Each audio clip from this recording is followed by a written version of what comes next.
Hello students, পালসার্স commerce ক্লাসে সবাইকে স্বাগত জানাই। আমি আবার তোমাদের কাছে চলে এসেছি আমার নতুন ভিডিও নিয়ে। আজকে ক্যাশ বুক নিয়ে তোমাদের সাথে ডিটেলসে আলোচনা করব। এই ক্যাশ বুক চ্যাপ্টারটি শুধুমাত্র ক্লাস 11 এর ওয়েস্ট বেঙ্গল বোর্ডের জন্য নয়, এর সাথে আইসিএসসি, সিবিএসসি বোর্ডে যারা ক্লাস 11 এ পড়ছে তাদের ক্ষেত্রেও এই ভিডিওটি দারুণভাবে হেল্পফুল হবে। এই ভিডিওতে আমি ডিটেলসে ক্যাশ বুক কি, ক্যাশ বুক কত ধরনের হয়, ক্যাশ বুকের ফরম্যাট কিরম হয়, ক্যাশ বুক কিভাবে বানাতে হয়, এগুলি সম্পর্কে ডিটেলসে আলোচনা করেছি। তোমরা এই ভিডিওটি প্রথম থেকে শেষ অবধি দেখলে ক্যাশবুক সম্পর্কে তোমাদের দারুণ আইডিয়া চলে আসবে এবং তোমাদের ক্যাশবুক করতে অনেকটা সুবিধে হবে। এই ভিডিওতে রয়েছে প্র্যাকটিক্যাল প্রবলেমও রয়েছে। তো প্র্যাকটিক্যাল প্রবলেমের মাধ্যমেও আমি ডিটেলসে বুঝিয়েছি কিভাবে ক্যাশবুক তৈরি করতে হয়। আর এই ভিডিওটি যারা নন কমার্স স্টুডেন্ট, অর্থাৎ যারা কমার্স স্টুডেন্ট ছিলে না কিন্তু এখন বিবিএ বা এমবিএ কোর্সে জয়েন করেছো, তাদের ক্ষেত্রেও কিন্তু এই ভিডিওটি ভীষণভাবে হেল্পফুল। কেননা ক্যাশবুক বিবিএ এমবিএ এরও ফার্স্ট সেমিস্টারে রয়েছে।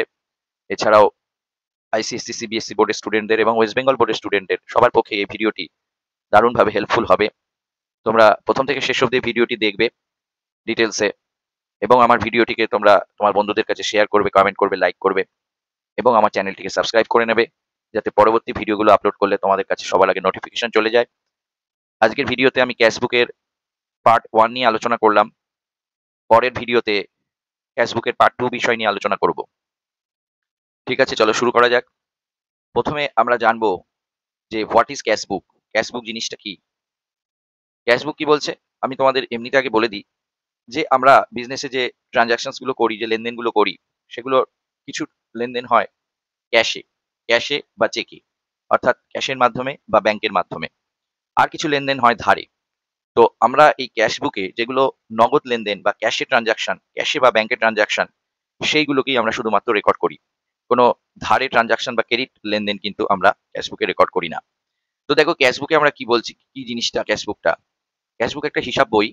বলছে যে হিসাব বইতে সমস্ত লেনদেনগুলি তারিখের ক্রম অনুসারে প্রামাণ্য দলিলের ভিত্তিতে সংক্ষিপ্ত বিবরণ সহ লিপিবদ্ধ করা হয় এবং যা স্থায়ী হিসাবের বই হিসাবে গ্রহণ করা হয় তাকে ক্যাশবুক বলে। দেখতে পাচ্ছ, ক্যাশবুক বা নগদান বই বাংলায় বলে। তো এই নগদান বই কিছুই না, প্রকৃতপক্ষে এটি একটি খতিয়ান, মানে লেজার, খতিয়ানের হিসাব কাজ। এখানে আমরা কি করি না, নগদ লেনদেনগুলি দাখিলা করা হয়। শুধুমাত্র যে ট্রানজাকশন গুলো ক্যাশে বা চেকে হয় সেগুলোই মাত্র ক্যাশবুকে রেকর্ড করা হয় এবং শুধুমাত্র ক্যাশ পার্টটুকুই রেকর্ড করা হয়, অপর পার্টটা রেকর্ড করা হয় না।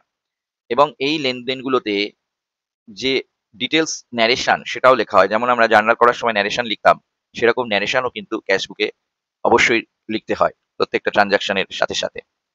তো যেহেতু আমরা ক্যাশবুকে লেজারের মতন পোস্টিং করি, আবার জার্নালের মতন ন্যারেশনও লিখি, সেই জন্য আমরা বলতে পারি যে ক্যাশবুকে লেজার এবং জার্নাল উভয়েরই কিছু বৈশিষ্ট্য আমরা দেখতে পাই। তো এই কারণে ক্যাশবুককে আমরা নাম দিয়েছি জার্নালাইজড লেজার। বুঝেছো? মানে লেজার কাম জার্নাল। ঠিক আছে? তো এই ক্যাশবুক প্রত্যেকটি অর্গানাইজেশনই মেনটেন করা হয় এবং ক্যাশবুকের মাধ্যমে শুধুমাত্র ক্যাশবুকটা দেখেই ওই অর্গানাইজেশনে কি কি ক্যাশ ট্রানজাকশন হয়েছে, মিনস ক্যাশে এবং চেকে, সেই সম্পর্কে আমাদের ডিটেলস ধারণা পাওয়া যায়। ক্যাশবুক অত্যন্ত গুরুত্বপূর্ণ কিন্তু অত্যন্ত সহজও। এবারে আমরা বলি ক্যাশবুককে কয়টি ভাগে ভাগ করা যায়। ক্লাসিফিকেশন বা ক্লাসিফাই দ্য ক্যাশবুক। নগদান বই কয় প্রকার এবং কি কি? ক্যাশবুক যে ধরনের হয় বেসিক্যালি ওয়ান কলম ক্যাশবুক বা সিঙ্গেল কলম ক্যাশবুক বলে একে। এক ঘরা নগদান বই, মানে যার একটা মাত্র ঘর থাকে ডেবিট দিকে আর আরেকটা মাত্র ঘর থাকে ক্রেডিট দিকে।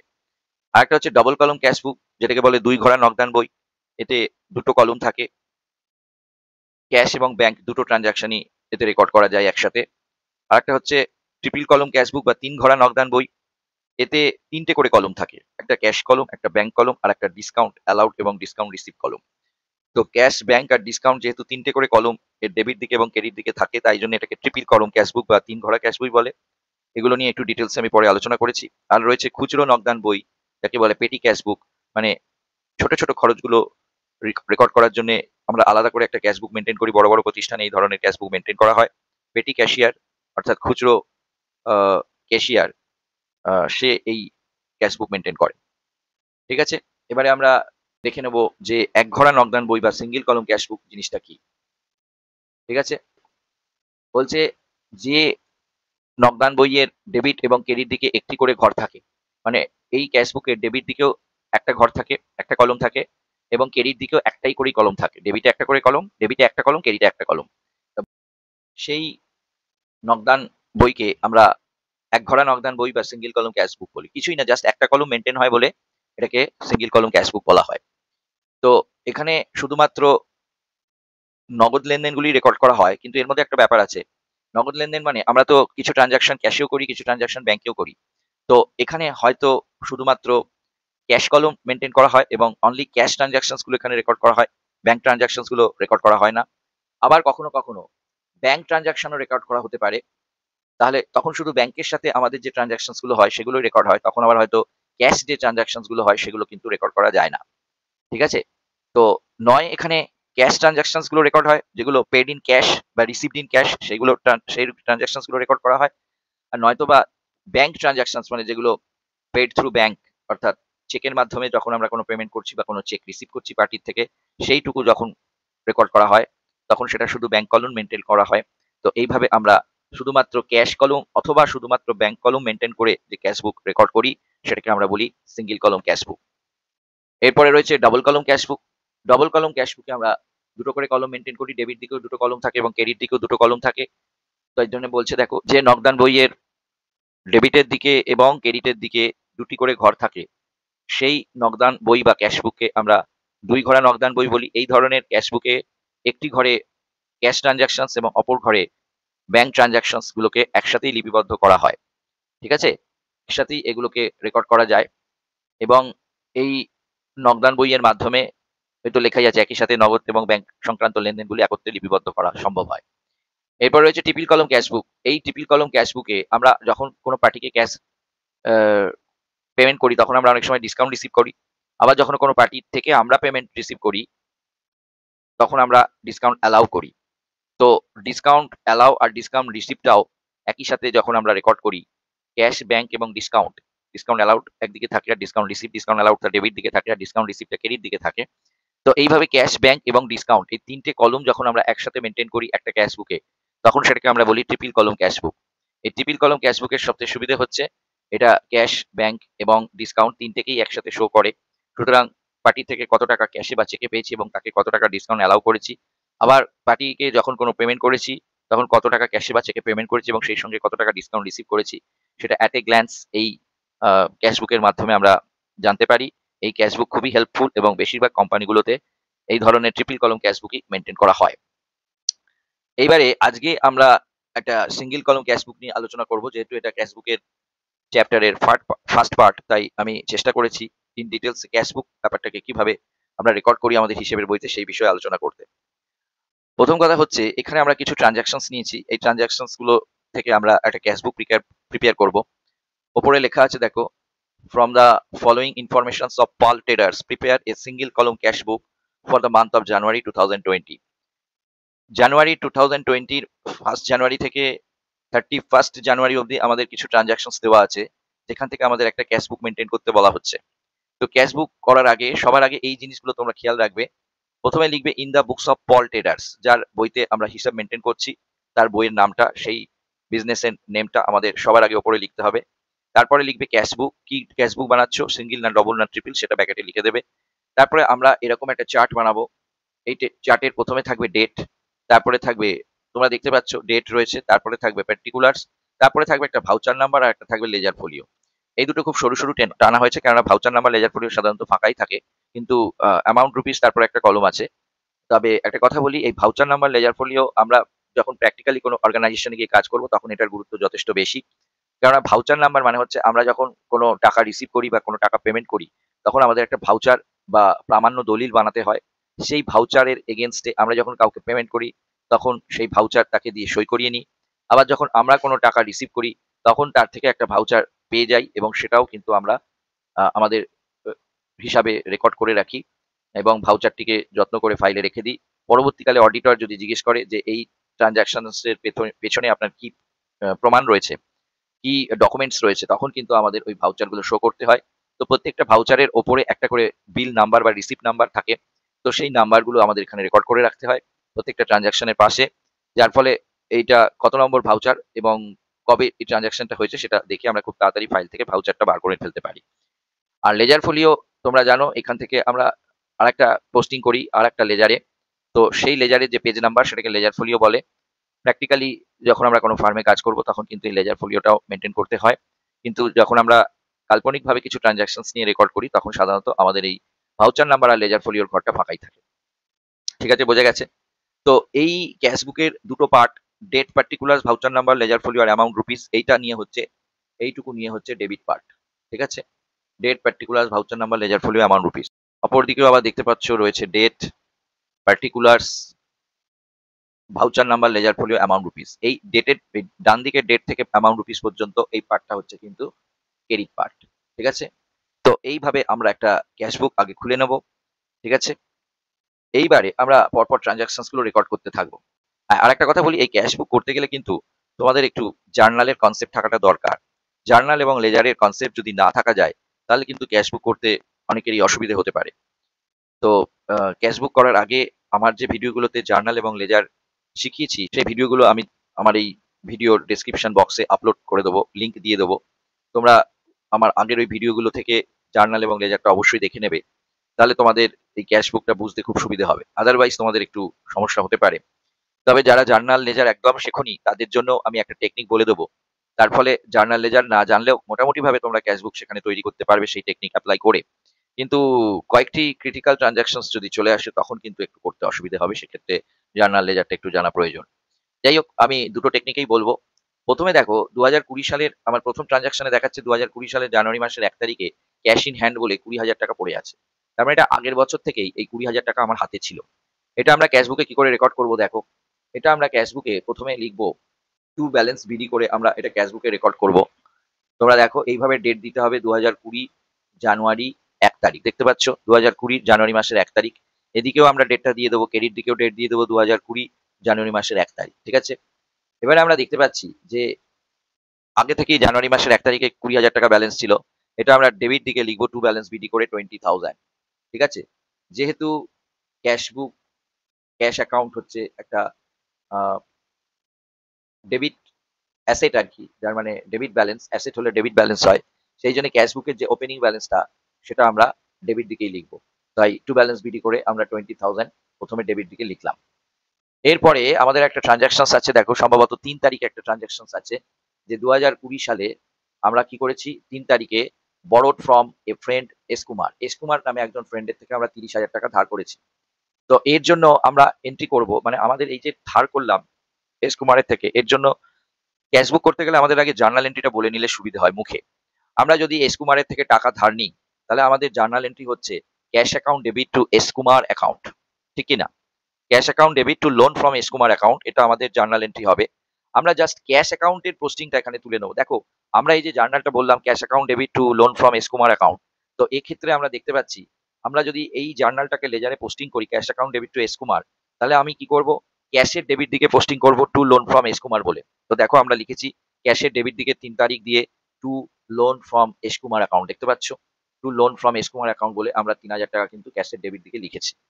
তো এই যে জার্নাল এন্ট্রিটা হলো cash account debit to loan from S Kumar account, ক্যাশের ডেবিট দিকে to loan from S Kumar বলে লিখলাম আমরা। ক্যাশের অ্যাকাউন্টে যে পোস্টিংটা হয় সেই পোস্টিংটা আমরা করলাম। আর যেহেতু আমরা loan from S Kumar account খুলিনি তাই লোন ফ্রম এস কুমার অ্যাকাউন্টে বাই ক্যাশ অ্যাকাউন্ট বলে আমরা যে রেকর্ডটা করতাম সেই রেকর্ডটা কিন্তু করলাম না। তাহলে আমরা দেখলাম যে ক্যাশ ট্রানজাকশনস গুলোর ফলে ক্যাশ অ্যাকাউন্ট খুললে পরে যে পোস্টিং গুলো হয় সেই পোস্টিং গুলোই আমাদের এখানে করে নিতে হবে। ঠিক আছে, আর যদি তোমরা যারা অতটা লেজার বা জার্নাল শেখোনি তাদের ক্ষেত্রে বলবো যে দেখো আমাদের এইখানে ক্যাশ বুকের ডেবিট দিকে যখন কোনো ক্যাশ আসবে আমাদের হাতে বা আমাদের টাকা আসবে, যখন আমাদের বিজনেসে ক্যাশ আসবে তখন আমরা কিন্তু এটাকে ডেবিট দিকে রেকর্ড করব। ঠিক আছে, এখানে আমরা লিখতে পারি ইনকামিং অফ ক্যাশ, এইভাবে লিখে রাখতে পারি ইনকামিং অফ ক্যাশ, অর্থাৎ ক্যাশ যদি আসে তাহলে আমরা ডেবিট দিকে লিখব। ঠিক আছে, এটাও লিখে রাখতে পারি ক্যাশ যদি আসে তাহলে আমরা কিন্তু ডেবিট দিকে রেকর্ড করব। আর ক্যাশ যদি আমাদের চলে যায় বা খরচ হয়ে যায়, টাকা যদি আমাদের বিজনেস থেকে কমে যায় তাহলে কিন্তু আমরা ক্রেডিট দিকে রেকর্ড করব। তো সেটাকে আমরা লিখব আউটগোয়িং অফ ক্যাশ, অর্থাৎ ক্যাশ চলে গেলে আমাদের কিন্তু ক্রেডিট দিকে রেকর্ড করতে হবে। বোঝা গেছে? ক্যাশ আসলে আমরা ইনকামিং অফ ক্যাশ হলে বা বিজনেসে টাকা আসলে আমরা ডেবিট দিকে লিখবো, ক্যাশ অ্যাকাউন্টের ডেবিট দিকে লিখবো। আর দেখতে পাচ্ছ এটা হচ্ছে ডেবিট দিক। আর যদি ক্যাশ বেরিয়ে যায় বা খরচ হয়ে যায় তাহলে কিন্তু আমরা ক্যাশ অ্যাকাউন্টের ক্রেডিট দিকে লিখবো। এইটা হচ্ছে ক্যাশ বুকের ডেবিট দিক, বাঁ দিকটা। আর এটা হচ্ছে ক্যাশ বুকের ক্রেডিট দিক, ডান দিকটা। তো কোনো ট্রান্সেকশন এর ফলে যদি আমাদের বিজনেসে টাকা আসে, ইনকামিং অফ ক্যাশ হয়, তাহলে আমরা সেটা ক্যাশ বুকের ডেবিট দিকে লিখবো। যেমন এখানে এস কুমারের থেকে লোন নিলাম, আমাদের বিজনেসে টাকা ঢুকলো। তাই জন্য আমরা লোন ফ্রম এস কুমার অ্যাকাউন্টকে ডেবিট করলাম এবং ডেবিট দিকে টাকাটা লিখলাম। লোন ফ্রম এস কুমার বলে ক্যাশের ডেবিট দিকে টাকাটা লিখলাম। বোঝা গেছে? আচ্ছা, আর আরো একটা কথা বলবো, এটা তখন বলা হয়নি যে প্রত্যেকটা ট্রান্সেকশন এর নিচে সেই ট্রান্সেকশনসটা কিন্তু আমাদের বিস্তারিতভাবে আলোচনা করতে হবে, মানে বিস্তারিতভাবে ডিটেইলসে লিখতে হবে। যেমন ৩ তারিখে যে ট্রান্সেকশনসটা আমরা রেকর্ড করেছিলাম to loan from S Kumar account বলে, তার নিচে দেখো আমরা কিন্তু বিস্তারিতভাবে ন্যারেশন লিখেছি। প্রথমে বিং লিখতে হবে, তারপর লিখতে হবে loan taken from S Kumar. এরপরে যে আমরা গুডস পারচেজ করলাম ক্যাশে, তার জন্য আমাদের জার্নাল এন্ট্রিটা হলো ৫ তারিখের ট্রান্সেকশনে জার্নাল এন্ট্রিটা হলো purchase account debit to cash account. এর ফলে পারচেজ অ্যাকাউন্টের ডেবিট দিকে টু ক্যাশ লিখতে হবে, কিন্তু আমরা পারচেজ অ্যাকাউন্ট খুলিনি তাই এখানে রেকর্ড করলাম না। আর ক্যাশ অ্যাকাউন্টের ক্রেডিট দিকে বাই পারচেজ লিখতে হবে, তাই জন্য বাই পারচেজ অ্যাকাউন্ট বলে আমরা ১০,০০০ টাকা লিখলাম। যারা যত জার্নালে যাচ্ছ না তাদের ক্ষেত্রে বলবো যে পারচেজ করেছি, টাকা বেরিয়ে গেছে, টাকা বেরিয়ে গেলে আউটগোয়িং হলে ক্রেডিট দিকে লিখতে হবে। আর কিসের জন্য টাকা বেরিয়ে গেছে? পারচেজ করার জন্য, তাই জন্য পারচেজ অ্যাকাউন্টকে ক্রেডিট করলাম 10,000 দিয়ে। বোঝা গেল? এর পরের ট্রান্সেকশনস আছে দেখো ৫ তারিখের পরে। ৫ তারিখের পরে আমাদের ট্রান্সেকশনস আছে ২০২০ সালের জানুয়ারি মাসের ৭ তারিখে পারচেজড মেশিনারি বাই ক্যাশ 15,000 দেখতে পাচ্ছ? অর্থাৎ একটা মেশিন কিনেছি ১৫,০০০ টাকা দিয়ে ক্যাশে। তো এর জন্য আমাদের যে জার্নাল এন্ট্রি হয় সেটা হচ্ছে machinery account debit to cash account. Machinery account debit to cash account অর্থাৎ ক্যাশ অ্যাকাউন্টের ক্রেডিট দিকে পোস্টিং আসছে বাই মেশিনারি অ্যাকাউন্ট বলে। ঠিক আছে? ক্যাশ অ্যাকাউন্টের ক্রেডিট দিকে পোস্টিং আসছে বাই মেশিনারি অ্যাকাউন্ট। অথবা অন্যভাবে যদি ভাবো তাহলে ক্যাশ বেরিয়ে যাচ্ছে তাহলে ক্রেডিট দিকে লিখতে হবে। আর কিসের জন্য ক্যাশ বেরিয়ে যাচ্ছে? মেশিন কেনার জন্য, তাহলে বাই মেশিনারি অ্যাকাউন্ট বলে লিখতে হবে ক্রেডিট দিকে ১৫,০০০ টাকা। আর ন্যারেশন লিখলাম being machinery purchased by cash, machine ক্যাশে কিনেছি ১৫,০০০ টাকা দিয়ে। বোঝা গেল? আচ্ছা, এর পরের ট্রান্সেকশনস দেখো ১০ই জানুয়ারি ২০২০ তে গুডস সোল্ড ফর ক্যাশ আছে। আমরা দেখতে পাচ্ছি এখানে গুডস বিক্রি করে টাকা এসছে 25,000। তো এর জন্য আমরা এন্ট্রি করি, জার্নাল এন্ট্রি করি ক্যাশ অ্যাকাউন্ট, ক্যাশ বিজনেসে আসছে cash account debit to sales account. তাহলে ক্যাশের অ্যাকাউন্টে বা ক্যাশ বুকের ডেবিট দিকে আমাদের লিখতে হবে টু সেলস অ্যাকাউন্ট বলে। দেখো আমরা ১০ তারিখে ক্যাশের ডেবিট দিকে টু সেলস অ্যাকাউন্ট লিখেছি, দেখতে পাচ্ছ? ১০ তারিখে ক্যাশের ডেবিট দিকে লিখেছি cash account debit to sales account, ক্যাশের ডেবিট দিকে লিখেছি টু সেলস অ্যাকাউন্ট, অ্যামাউন্ট লিখেছি 25,000। এটাকে অন্যভাবে ভাবলে আমরা বলতে পারি কি যে বিজনেসে টাকা এলো বিক্রি করে, তো টাকা আসলে আমাদের ডেবিট দিকে লিখতে হবে। আর কিভাবে টাকা এলো? সেলস করে। তাই জন্য টু সেলস অ্যাকাউন্ট বলে 25,০০০ টাকা ডেবিট দিকে লিখেছি। আর ন্যারেশন লিখতে হবে being good sold for cash. বুঝা গেছে? এর পরের ট্রান্সেকশনস আমাদের আছে ১০ তারিখের পরের ট্রান্সেকশনস দেখতে পাবে। ১২ তারিখে আছে ১২ই জানুয়ারি ২০২০ তে স্টেশনারি পারচেজ করেছি আমরা বাই ক্যাশে। Stationery purchased by cash.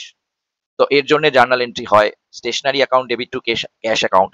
Stationery account debit to cash account অর্থাৎ ক্যাশের ক্রেডিট দিকে পোস্টিং আসছে বাই স্টেশনারি অ্যাকাউন্ট। দেখো আমরা ক্রেডিট দিকে লিখেছি ১২ তারিখে বাই স্টেশনারি অ্যাকাউন্ট বলে, ক্যাশ বুকের ক্রেডিট দিকে লিখেছি বাই স্টেশনারি অ্যাকাউন্ট ৫,০০০ টাকা। দেখতে পাচ্ছ? এটাকে এইভাবে যদি ভাবি যে আমাদের ক্যাশ বেরিয়ে গেল বা খরচ হয়ে গেল তাহলে ক্রেডিট দিকে লিখতে হবে। আর কি কারণে খরচ হলো? স্টেশনারি কেনার জন্যে। তাহলে বাই স্টেশনারি অ্যাকাউন্ট বলে ৫,০০০ টাকা লিখতে হবে। আর ন্যারেশনে লিখতে হবে being stationery purchased by cash. দেখতে পাচ্ছ? আমরা লিখে দিয়েছি being stationery purchased by cash. এইভাবে ন্যারেশন লিখতে হবে। ১২ তারিখের পরের ঘটনা দেখতে পাচ্ছ। ১২ তারিখের পরে ১৫ তারিখে ১৫ই জানুয়ারি ২০২০ তে একটা কমিশন রিসিভড হয়েছে বাই ক্যাশ, ক্যাশের মাধ্যমে ৮,০০০ টাকা। দেখতে পাচ্ছ? তো কমিশন রিসিভ করলে তো টাকা এসছে। আমাদের এন্ট্রি করতে হবে cash account debit two commission account. তো ক্যাশ বুকের ডেবিট দিকে তাহলে পোস্টিং আসছে টু কমিশন রিসিভড অ্যাকাউন্ট। কিন্তু যারা তোমরা ভালো করে অতটা জার্নাল বুঝছো না তাদের ক্ষেত্রে বলব যে টাকা যখন এসছে বিজনেসে টু কমিশন রিসিভড অ্যাকাউন্ট বলে ডেবিট দিকে তাহলে আমরা রেকর্ড করে দেবো। বোঝা গেল? এরপরে ১৫ তারিখের পরের ট্রান্সেকশনস আছে দেখো ১৮ তারিখে ১৮ই জানুয়ারি ২০২০ তে বলছে sale of old furniture by cash, অর্থাৎ একটা পুরনো ফার্নিচার কেনা হয়েছে ক্যাশে, সরি একটা পুরনো ফার্নিচার বিক্রি করা হয়েছে ক্যাশে, sale of old furniture by cash ১২,০০০ টাকা। তো এখানেও জার্নাল এন্ট্রিটা হচ্ছে ক্যাশ আসছে আর ফার্নিচার চলে যাচ্ছে। তো ক্যাশ আসছে, ক্যাশও অ্যাসেট, ফার্নিচারও অ্যাসেট, অ্যাসেট আসলে তো ডেবিট হয়। তো আমাদের এখানে জার্নাল এন্ট্রি হচ্ছে cash account debit two furniture account. তাহলে ক্যাশ অ্যাকাউন্টের ডেবিট দিকে পোস্টিং করতে হয় টু ফার্নিচার অ্যাকাউন্ট বলে। তো দেখো আমরা ক্যাশের ডেবিট দিকে ১৮ তারিখে ক্যাশের ডেবিট দিকে টু ফার্নিচার অ্যাকাউন্ট বলে রেকর্ড করেছি, তোমরা দেখতে পাচ্ছ। আর ন্যারেশনেও লিখেছি being furniture sold for cash, দেখতে পাচ্ছ। আর একটা কথা বলি, যদি আমরা এইভাবে ভাবি যে ফার্নিচার বিক্রি করে টাকা এলো, তাহলে টাকা আসলে তো ডেবিট দিকে লিখতে হবে। তাই জন্য আমরা 18 তারিখে টু কিভাবে টাকা এলো না, ফার্নিচার বিক্রি করে, অর্থাৎ টু ফার্নিচার অ্যাকাউন্ট বলে আমরা 12,000 টাকা লিখলাম ডেবিট দিকে। বোঝা গেছে? এর পরের ট্রানজাকশনস 18 তারিখের পরে দেখো, 18 তারিখের পরের ট্রানজাকশনস আছে 20 জানুয়ারিতে। এখানে বলছে good sold to Arman traders. একটা কথা বলি, যে যখন কোনো ট্রানজাকশনস হয়, তখন যদি কাউ থেকে ধারে মাল কিনি বা ধারে বিক্রি করি, তো যদি এখানে good sold to Arman traders বলা আছে কিন্তু for cash, by cash, to cash বলা নেই এবং পার্টির নাম আরমান ট্রেডার্স বলা আছে, তাহলে বুঝতে হবে এটা কিন্তু ক্রেডিট ট্রানজাকশনস। তো এই ট্রানজাকশনের জন্য, ক্রেডিট ট্রানজাকশনস যেহেতু, এর জন্য আমরা জার্নাল এন্ট্রি করবো, সেটা হচ্ছে Arman traders account debit to sales account. Arman traders account debit to sales account যদি আমরা জার্নাল এন্ট্রি করি, তাহলে এর একটা পোস্টিং আরমান ট্রেডার্স অ্যাকাউন্টে হবে আর একটা পোস্টিং কিন্তু সেলস অ্যাকাউন্টে হবে। তা আমরা এখানে আরমান ট্রেডার্সও খুলিনি, সেলস অ্যাকাউন্টও খুলিনি, আমরা জাস্ট খুলেছি ক্যাশ বুক বা ক্যাশ অ্যাকাউন্ট। তো ক্যাশের কোনো পোস্টিং, ডেবিট ক্রেডিট কিছুই এখানে হচ্ছে না, ক্যাশ অ্যাকাউন্ট ডেবিটও হয়নি ক্রেডিটও হয়নি এই জার্নালটার ফলে। আর বোঝা গেছে? আবার আমরা যদি সহজ করে ভাবি যে এটা তো ক্রেডিট ট্রানজাকশন, অর্থাৎ ধারে লেনদেন হয়েছে, ক্যাশ আসেওনি ক্যাশ যায়ওনি, তাই এটা ক্যাশ বুকে রেকর্ড করার কোনো দরকার পড়বে না, তাই এটা ক্যাশ বুকে রেকর্ড হবে না। এরপরে 2020 জানুয়ারি মাসের 22 তারিখে ক্যাশ ডিপোজিটেড ইনটু ব্যাংক আছে, মানে আমি কিছু টাকা নিয়ে ব্যাংকে গিয়ে জমা করে এসেছি। তার ক্যাশ কমলো ব্যাংক বাড়লো, দুটোই অ্যাসেট। তা ব্যাংক বাড়লো বলে ব্যাংক অ্যাকাউন্ট ডেবিট হবে, আর ক্যাশ কমলো বলে ক্যাশটা ক্রেডিট হবে। তাহলে এটার জন্য আমরা যে জার্নালটা পাচ্ছি সেটা হচ্ছে bank account debit to cash account. আমরা যদি ব্যাংক অ্যাকাউন্ট খুলতাম তাহলে ব্যাংকের ডেবিট দিকে টু ক্যাশ অ্যাকাউন্ট লিখতাম, কিন্তু ব্যাংক অ্যাকাউন্ট খুলিনি। আর ক্যাশ অ্যাকাউন্ট খুলেছি, ক্যাশের ক্রেডিট দিকে গিয়ে আমাদের বাই ব্যাংক অ্যাকাউন্ট পোস্টিং করতে হবে। তাই জন্য দেখো 22 তারিখে আমরা ক্যাশের ক্রেডিট দিকে গিয়ে বাই ব্যাংক অ্যাকাউন্ট লিখেছি এবং ন্যারেশন লিখেছি being cash deposited into bank, দেখতে পাচ্ছ। আর 16,000 টাকা অ্যামাউন্টের কলমে আমরা বসিয়েছি, ঠিক আছে। বা অন্যভাবে যদি ভাবি যে এখানে টাকা বেরিয়ে গেল, ক্যাশ বেরিয়ে গেল ব্যাংকে জমা দেওয়ার জন্য, তো ক্যাশ চলে গেলে আমরা তো ক্রেডিট দিকে লিখি, আর ব্যাংকে জমা দিচ্ছি তাই জন্য বাই ব্যাংক অ্যাকাউন্ট বলে আমরা লিখলাম, ঠিক আছে। এর পরের ট্রানজাকশনস যেটা আছে 23 তারিখে, 23 তারিখের ট্রানজাকশনসটা খুব ভালো দিয়েছে, যে good sold from Raghu traders at a list price of ₹10,000 less 10% trade discount. প্রথম কথা বলি, এখানে গুডস পারচেস করা হয়েছে রঘু ট্রেডার্স থেকে, পার্টির নাম বলা আছে এবং for cash, by cash, to cash বলা নেই, তাহলে এটাও বুঝতে হবে কিন্তু ক্রেডিট ট্রানজাকশনস। আর ক্রেডিট ট্রানজাকশনস আমরা এখানে রেকর্ড করি না। তবে হ্যাঁ, এই গুডসটা যেটা আমরা কিনেছি এর প্রাইস কিন্তু হচ্ছে 10,000 থেকে 10,000-এর 10% বাদ দিলে 9,000 টাকা, ঠিক আছে। 10,000 থেকে 10,000-এর 10% মানে 1,000 টাকা হবে। তো 1,000 টাকা ট্রেড ডিসকাউন্ট বাদ দিলে নেট প্রাইস যেটার সঙ্গে আমাদের রঘু ট্রানজাকশনস হচ্ছে সেটা হচ্ছে 9,000 টাকার, অর্থাৎ আমরা ইন ফিউচারে রঘু ট্রেডার্সকে 9,000 টাকা দেবো। এর পরের ট্রানজাকশনস, তাই জন্য এটা যেহেতু ক্রেডিট ট্রানজাকশন, এটা আমরা হিসেবের বইতে রেকর্ড করছি না। এর পরের ট্রানজাকশনস আছে 2020 সালের জানুয়ারি মাসের 25 তারিখে। এখানে বলছে cash receive from Arman traders after allowing 10% cash discount. হ্যাঁ, এটা খুব সুন্দর ব্যাপার। দেখো আরমান ট্রেডার্স এর সঙ্গে আমাদের একটা ট্রানজাকশন হয়েছিল, লক্ষ্য করে দেখো 20 তারিখে আমরা আরমান ট্রেডার্স এর সঙ্গে আমাদের একটা ট্রানজাকশন হয়েছিল। সেখানে দেখিয়েছিলাম যে আমরা আরমান ট্রেডার্সকে গুডস বিক্রি করেছিলাম ধারে 30,000 টাকা, তাই তো। তো 30,000 টাকা ওর থেকে পাওয়ার কথা, কিন্তু ওকে এখানে আমরা 25 তারিখে বলছে আমরা ওর থেকে টাকা পেলাম ঠিকই, cash receive from Arman traders after allowing 10% cash discount, 10% cash discount বাদ দিয়ে। তো 30,000 টাকার 10% করলে 3,000 টাকা বাদ চলে যায়, দিয়ে 27,000 টাকা আমরা ওর থেকে পেলাম। তাহলে আমরা এর জন্য জার্নাল এন্ট্রি করবো, ডিসকাউন্ট এখন বাদ রাখি, জার্নাল এন্ট্রি করবো ক্যাশ পাওয়ার জন্য। জার্নাল এন্ট্রি হবে ক্যাশ অ্যাকাউন্ট ডেবিট, টাকা এলো আমাদের, ক্যাশ অ্যাকাউন্ট ডেবিট হবে আর আরমান ট্রেডার্স ক্রেডিট হবে। তাহলে আমাদের জার্নাল এন্ট্রি এখানে আসছে cash account debit two Arman traders, অর্থাৎ ক্যাশের ডেবিট দিকে পোস্টিং আসছে টু আরমান ট্রেডার্স। তো দেখো আমরা ক্যাশের ডেবিট দিকে টু আরমান ট্রেডার্স বলে লিখেছি 25 তারিখে, দেখতে পাচ্ছ। এবং আমাদের অ্যামাউন্টটা দাঁড়াবে যে ওর সঙ্গে আমাদের ট্রানজাকশন হয়েছিল বা ধারে ও মাল কিনেছিল, আমরা বিক্রি করেছিলাম 30,000 টাকা, সেখান থেকে ওই 30,000 টাকা 10% 3,000 টাকা ওকে ডিসকাউন্ট দিয়ে দিলাম। 30,000-এর 10% করলে দেখবে 3,000 টাকা হয়। তো 30,000 টাকা থেকে 3,000 টাকা বাদ দিয়ে দিলে আমরা ওর থেকে এখন কত টাকা পেলাম? 27,000 টাকা, 27,000। তাই জন্য আমরা টু আরমান ট্রেডার্স বলে 27,000-ই লিখেছি। অর্থাৎ যদি ক্যাশ ডিসকাউন্ট থাকে তাহলে ক্যাশ ডিসকাউন্টটা বাদ দিয়ে আমাদের কিন্তু লিখতে হবে। আর অন্যভাবে ভাবলে যে আমরা টাকা পেয়েছি, টাকা এসছে, তাহলে আমাদের ডেবিট দিকে লিখতে হবে। আর কত টাকা এসছে? 27,000। আর কার থেকে এসছে? আরমান ট্রেডার্স এর থেকে। তাহলে টু আরমান ট্রেডার্স বলে আমাদের টাকা এসছে বলে ডেবিট দিকে 27,000 টাকা লিখতে হবে। এই হলো আমাদের 25 তারিখের ট্রানজাকশনের। তারপরে রয়েছে আমাদের 27 তারিখে একটা ট্রানজাকশন। এখানে কি হয়েছে? Cash stolen by a dishonest employee. একজন ডিসঅনেস্ট এমপ্লয়ি যে আমাদের ক্যাশ থেকে 12,000 টাকা চুরি করে নিয়েছে। তো এটা তো স্বাভাবিক ক্ষতি নয়। দেখো বিজনেসে লসকে দুভাগে ভাগ করা যায়, একটা নরমাল লস, একটা অ্যাবনরমাল লস। যেটা এক্সপেক্টেড লস সেটাকে আমরা নরমাল লস বলি, সেটা হিসেবের বইতে রেকর্ড করি না। যেমন কোনো কিছু ভেপোরাইজড হয়ে গেল, কোনো প্রোডাক্ট, অনেক প্রোডাক্ট আছে বাতাসের সংস্পর্শে আসলে উবে যায়। তো এই ধরনের আ স্টক গুলোকে বা এই ধরনের গুডস গুলোকে আমরা নরমাল লস বলি। তো এখানে বলছে আর অ্যাবনরমাল লস হচ্ছে আনএক্সপেক্টেড লস। যেমন একজন ডিসঅনেস্ট এমপ্লয়ি ৳১২,০০০ চুরি করে নিয়ে পালিয়ে গেছে। আমরা যদি জানতাম যে সে ডিসঅনেস্ট তাহলে হয়তো তাকে কাজেই রাখতাম না। তো এটা আনএক্সপেক্টেড ছিল। তো এই ধরনের লসকে আমরা অস্বাভাবিক ক্ষতি বা অ্যাবনরমাল লস বলি। কেউ ক্যাশ থেফট বাই ক্যাশিয়ার বলেও লেখে। কিন্তু এত বড় না লিখে অ্যাবনরমাল লস লেখাই ঠিক। তো আমাদের এখানে জার্নাল এন্ট্রিতে দাঁড়াচ্ছে এনি লস তো ডেবিট হয়। তো আমাদের এখানে অ্যাবনরমাল লস অ্যাকাউন্ট ডেবিট হবে আর ক্যাশ চলে গেল হাত থেকে। তো ক্যাশ অ্যাসেটটা কমে গেল, ক্যাশটা ক্রেডিট হবে। তাহলে জার্নাল এন্ট্রিতে হয় abnormal loss account debit to cash account. তাহলে ক্যাশ অ্যাকাউন্টে পোস্টিং আসে বাই অ্যাবনরমাল লস অ্যাকাউন্ট বলে। দেখো আমরা ২৮ তারিখে যে ২৭ তারিখে সরি ২৭ তারিখে আমরা রেকর্ড করেছি বাই অ্যাবনরমাল লস অ্যাকাউন্ট বলে ক্যাশ বুকের ক্রেডিট দিকে লিখেছি এবং ন্যারেশন লিখেছি being cash stolen by a dishonest employee. দেখতে পাচ্ছ একজন ডিসঅনেস্ট এমপ্লয়ি ক্যাশ চুরি করে নিয়ে গেছে, পালিয়ে গেছে। তো এইভাবে বাই অ্যাবনরমাল লস লিখেছি। আর অন্যভাবে ভাবলে আমাদের বিজনেস থেকে টাকা চলে গেল, তো ক্রেডিট দিকে লিখবো কি কারণে টাকা চলে গেল, লস হওয়ার জন্য, আর কি ধরনের লস, অ্যাবনরমাল লস। তাহলে বাই অ্যাবনরমাল লস অ্যাকাউন্ট বলে আমরা ক্রেডিট দিকে ৳১২,০০০ লিখবো। এর পরে ট্রানজাকশনস আমরা দেখতে পাচ্ছি ২৮ তারিখে আছে ২৮শে জানুয়ারি cash paid to Raghu traders 8,000 for full settlement. দেখতে পাচ্ছ বেসিক্যালি এই ফুল সেটেলমেন্টের জন্য আমাদের কিছু করতে হবে না। শুধুমাত্র ফুল সেটেলমেন্টের জন্য আমাদের দেখাতে হতো যদি আমরা ডিসকাউন্ট কলম খুলতাম অর্থাৎ ট্রিপল কলম ক্যাশ বুক করতাম তাহলে হয়তো আমরা এই সেটেলমেন্টের ব্যাপারটা দেখাতে হতো। এখানে এই ৳৯,০০০ রঘু ট্রেডার্স থেকে আমরা মাল কিনেছি। একটু আগেই বলছিলাম যে ১০,০০০ থেকে ১০,০০০ এ 10% ৳১,০০০ বাদ দিয়ে ৳৯,০০০ মাল আমরা রঘু ট্রেডার্স থেকে কিনেছি। ৳৯,০০০ ওকে দেওয়ার কথা। কিন্তু আল্টিমেটলি ওকে আমরা ৳৮,০০০ দিয়ে সেটেল করে দিলাম। আর ওকে পয়সা দেব না। অর্থাৎ ৳১,০০০ আমরা সেভ করলাম যেটাকে আমরা ডিসকাউন্ট রিসিভ বলব। কিন্তু এই ডিসকাউন্ট রিসিপ্টের কোনো কলম আমরা ক্যাশ বুকে এখন মেইনটেইন করছি না। এটা যেহেতু সিঙ্গেল কলম ক্যাশ বুক, তাই আমরা ডিসকাউন্ট রিসিপ্ট এর ব্যাপারে কিছু লিখব না। শুধুমাত্র আমরা যে রঘু ট্রেডার্সকে ₹8,000 পেমেন্ট করেছি তার জার্নাল এন্ট্রি করব। সেটা হচ্ছে গিয়ে Raghu traders account debit to cash account. Okay? Raghu traders account debit to cash account. তো এটার পোস্টিং এখানে বাই রঘু ট্রেডার্স বলে আমরা ৳৮,০০০ রেকর্ড করে দিয়েছি এবং ন্যারেশন লিখেছি being cash paid to Raghu traders for full settlement. দেখতে পাচ্ছ ৳৮,০০০।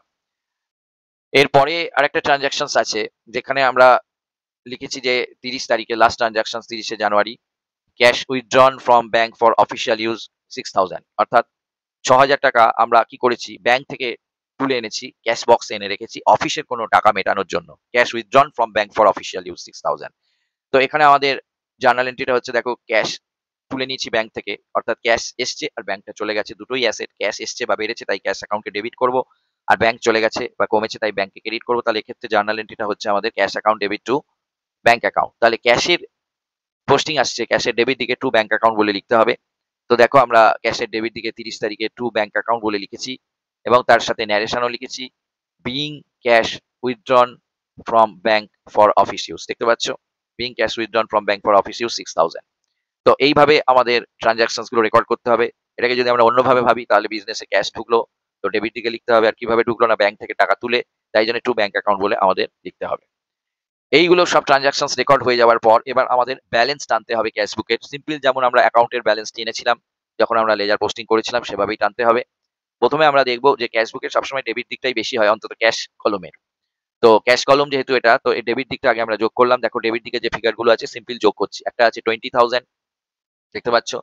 তারপরে আছে 30,000 হলো গিয়ে 50,000 তারপর হলো 25,000 যোগ করে হলো 75,000 তারপরে যোগ করলাম 8,000 যোগ করে হলো 83,000 তারপরে যোগ করলাম 12,000 হলো গিয়ে 95,000 তার সঙ্গে আরো 27 যোগ করলাম 95 প্লাস 20 করলে 1,15,000 প্লাস 7 1,22,000 1,22,000 এর সঙ্গে আরো 6,000 যোগ করলাম করে আমরা ডেবিট দিকে টোটাল পেলাম 1,28,000 দেখতে পাচ্ছ ডেবিট দিকে টোটালে লিখেছি সেম টোটালটা ক্রেডিট দিকের অ্যামাউন্ট কলমে একদম প্যারালালি লিখতে হবে। দেখো আমরা একদম প্যারালালি লিখেছি দেখতে পাচ্ছ ক্রেডিট দিকেও কিন্তু প্যারালালি ওই একই জিনিসটা লিখতে হবে দেখতে পাচ্ছ ডেবিট দিকে যা লিখবো ক্রেডিট দিকেরও ওর প্যারালাল সেম অ্যামাউন্টটা আমরা লিখলাম 1,28,000। এবার 1,28,000 থেকে ক্রেডিট দিকে যে টাকাগুলো আমরা লিখেছি সেগুলোকে মাইনাস করতে শুরু করলাম। প্রথমে 1,28,000 থেকে 10,000 মাইনাস করলাম তারপরে 15,000 মাইনাস করলাম তারপরে 5,000 মাইনাস করলাম তারপরে 16,000 মাইনাস করলাম আর তারপরে 12,000 মাইনাস করলাম আর লাস্টে 8,000 মাইনাস করলাম। এই 1,28,000 থেকে এই সমস্ত টাকাগুলো ক্রেডিট দিকে আমরা মাইনাস করলাম। আমরা আরেকটা ভাবেও করতে পারি এই 10,000, 15,000, 5,000, 16,000, 12,000 আর 8,000 এই টাকাগুলো আমরা একবার যোগ করে নিয়ে এই 1,28,000 থেকে মাইনাস করে দিতে পারি। 1,28,000 থেকে ওই টাকাগুলো মাইনাস করলে আমরা যে ব্যালেন্সটা পাচ্ছি বা যে রেজাল্টটা পাচ্ছি সেটা হচ্ছে 62,000। তোমরা ক্যালকুলেটরও অনেকে করে দেখতে পারো। এই 62,000 যে ব্যালেন্সটা পেলাম, এইটার প্যারালালে আমাদের বাই ব্যালেন্স সিডি লিখতে হবে। এটাই হচ্ছে ক্লোজিং ক্যাশ ব্যালেন্স। অর্থাৎ 31st জানুয়ারিতে, জানুয়ারি মাসের শেষ দিনে সমস্ত টাকা আদান-প্রদান বা রিসিভ পেমেন্ট হওয়ার পর এট প্রেজেন্ট আমাদের হাতে 62,000 ক্যাশ ব্যালেন্স পড়ে রয়েছে। এই 62,000 ক্যাশ ব্যালেন্সটা পরের দিনে আমাদের এরকম ক্রস করে দেখাতে হবে, ক্রস করে ডেবিট দিকে নামাতে হবে এবং দেখতে পাচ্ছি ফেব্রুয়ারি 31শে জানুয়ারি হচ্ছে জানুয়ারি মাসের শেষ দিন। সেদিন বাই ব্যালেন্স সিডি করে এই ক্লোজিং ব্যালেন্সটা আমাদের দেখাতে হবে এবং সেটা তার পরের দিন 1st ফেব্রুয়ারিতে টু ব্যালেন্স বিডি করে ডেবিট দিকে ক্রস করে টোটালের নিচে লিখতে হবে। আবার বলছি ডেবিট দিকে ক্রস করে টোটালের নিচে লিখতে হবে। তো এইভাবে আমরা ক্যাশ বুক করব। এটা সিঙ্গেল কলাম ক্যাশ বুক ছিল। কিন্তু ক্যাশ বুকে কিভাবে প্রেজেন্ট করতে হয় এবং কিভাবে জার্নাল এন্ট্রি করে এগুলোকে রেকর্ড করা যায় বা জার্নাল এন্ট্রি যারা একটু কম জানে তারা কিভাবে এটা রেকর্ড করবে, সেই সম্পর্কে আজকের ভিডিওতে আমি ডিটেইলস আলোচনা করলাম। যদি তোমাদের ভিডিওটি ভালো লাগে তোমরা অবশ্যই আমার চ্যানেলটি সাবস্ক্রাইব করে নেবে, যাতে পরবর্তী কোনো ভিডিও আপলোড হলে সবার আগে তোমাদের কাছে নোটিফিকেশন চলে আসে এবং তোমরা তোমাদের বন্ধুদের কাছে এই ভিডিওটি শেয়ার করবে এবং এই ভিডিওটিতে তোমাদের ভালো লাগলো কি খারাপ লাগলো বা তোমাদের যদি কোনো সাজেশনস থাকে, কোয়েরিজ থাকে, অবশ্যই কমেন্ট বক্সে লিখে জানাবে। আজকে এই বলেই আমার ভিডিওটি শেষ করলাম। ধন্যবাদ।